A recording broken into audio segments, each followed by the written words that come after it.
Hey, thanks for stopping by. I've got a quick update in the world of cars, car news. First of all, I have to say this every time. If you haven't already done so, please subscribe to my channel, hit the notification bell, and like this video. It helps. So now let's get right to it. As you know, the last few newscasts that I've been doing are pretty much all about electric cars because there's just so much electric car news in the world of automobiles. The auto industry is just all into electric cars and the push towards electric cars. And it's almost crazy because I think they're doing this prematurely. Don't know that the American public is ready for it. And even more so, I don't think that the infrastructure is there.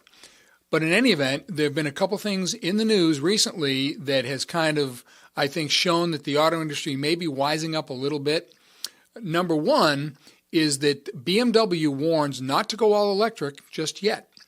The CEO of BMW, Oliver Zipse, Z-I-P-S-E, I think that's Zips. Anyway, Zips warned that automakers shouldn't go all in on electric cars and abandon gasoline-powered vehicles, but instead should participate in a more gradual transition away from combustible engines to electrics. I think this is very smart. People, again, they're not ready to go all electric yet. There's just a small percentage of cars in the United States that are all electric. I think it's only like 2% of registrations are all electric. And the American public isn't ready. They know that there is not infrastructure to support the charging, to support traveling long distances. Electric cars still take a while to charge. So if you're going on a long trip and you have to stop to charge, you're going to have to stop multiple times if it's a long trip, and it's going to take twice as long. So in any event, BMW has smartened up a little. Secondly, Toyota also, I think, has realized that they can't go all in to electrics quite yet. Although Toyota says electric vehicles are the future, they still think there's room for four-cylinder combustion engines because the automaker Toyota is investing $383 million in production in the United States for internal combustion engines, specifically the four-cylinder engine. Now, $383 million, this is, by the way, split up among 4 Toyota plants in the United States.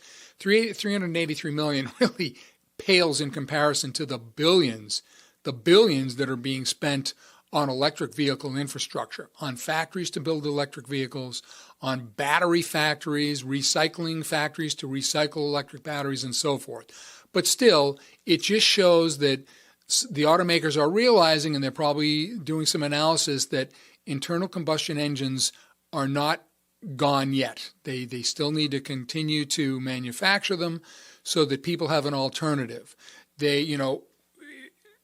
Electric vehicles are fine. There's a place for electric vehicles, but it should be part of a mix of vehicles that are available, being all electric, being internal combustion engines, hybrids, and plug-in hybrids. So there needs to be that mix, and we'll let the market decide which ones win out in the future. So let's go back to some other interesting news in the auto world, and that is Dodge. They're coming out with a Dodge Hornet. And you may recognize the name. Hornet was a name that goes back really into the 50s, the Hudson Hornet. It was a car in the early to mid-50s, which actually was a racing legend in stock car racing. Even though it was only a 6-cylinder, it was super fast and was a very low-riding car, so it handled really well. Hudson was bought out by American Motors, and you may remember a few decades ago the AMC Hornet, and that then AMC was bought out by Chrysler Plymouth Dodge, and AMC became part of that. So Dodge owns the name Hornet. So now they're coming out with a Hornet probably within the next year or two, and it's kind of like a small SUV. And it's already actually made, as you know, Dodge is part of the Stellantis Auto Group now. Alfa Romeo is also part of Stellantis. So the Dodge will be kind of based on the Alfa Romeo Tonale. I think that's how you pronounce it, Tonale, Alfa Romeo Tonale. and that will be powered at least initially by a turbocharged 4-cylinder engine.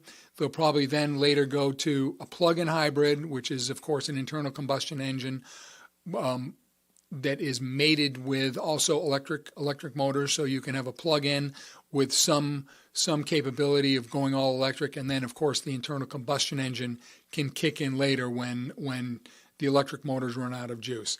So that's, again, good news. And there may also be an all-electric version of the Dodge Hornet in the future, too. Not too much information on that yet. But again, good news that, again, BMW, Toyota, and Dodge, at least, are still working on producing internal combustion engines so that we're not all into electrics, whether we like it or not.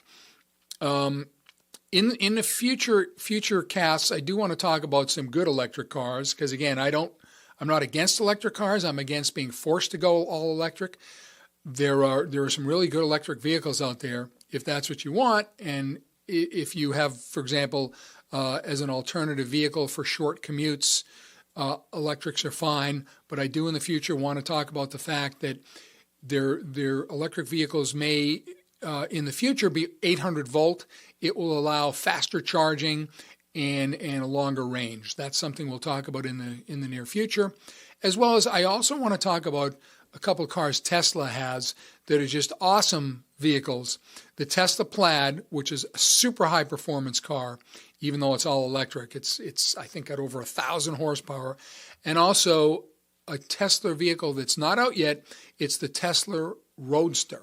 So it's a sports car, a Tesla sports car.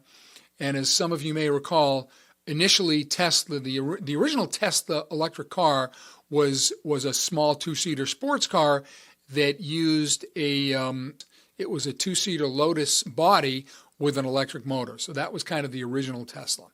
So in any event, I'd like to talk about the new Tesla Roadster that'll be coming out in the near future as well. So that's about it for now. Thanks for stopping by. Again, if you haven't done so, please subscribe to my channel, hit the notification bell, and like this video. We'll see you next time.